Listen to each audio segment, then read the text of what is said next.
নির্বাচন সমাগত আগামী 7 তারিখ ইলেকশন হইব। হিন্দু ব্লক পঞ্চায়েতর 4 নম্বর ওয়ার্ডর জেসমিনা বেগমর বর্তমান স্থিতি ভোটর স্থিতি কিলার বা রাইজে আদরিয়া লইছে সবিশেষ জানাইবা। আজকে আমরা হিন্দু ব্লক পঞ্চায়েতর 4 নম্বর ওয়ার্ডর শহ মানুষ বাড়াইয়া রেলি আইসন একত্রিতভাবে একমত হইয়া তারা জাসমিন বেগমকে ভোট দিবা লাগে। তার লাগে যে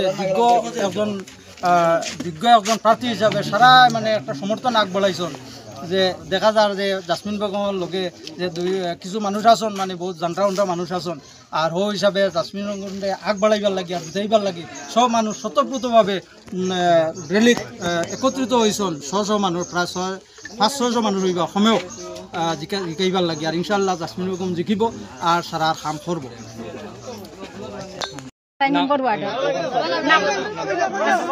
আমি বলেন আসসালামু আলাইকুম। 16 নং হিন্দু ব্লক নামডোবখা গাঁও 4 নম্বর ওয়ার্ডর তাকিয়া আমার ওয়াইফে ইলেকশন মেম্বারের যত ইলেকশন কালাইরা এরোপ্লেনের ছবিত আমি আশাবাদী আপনারা সারাই ভোট দিয়া জয়যুক্ত করবা। আর আজকে আমরা যে মানুষ বার হয়েছে খালি ইলেকশনের বাড়ান নাই তো আমরাও তো এখন যে মানুষ সারা মানছে আমরা 500-600 মানুষ আমরা আছি ইনশাল্লাহ সারা দোয়া করবা আর আশীর্বাদ দিবা আর এরোপ্লেনের ছবিত ভোট দিয়া জয়যুক্ত করবা আমরা আশাবাদী। 7 তারিখ খালি ইলেকশনের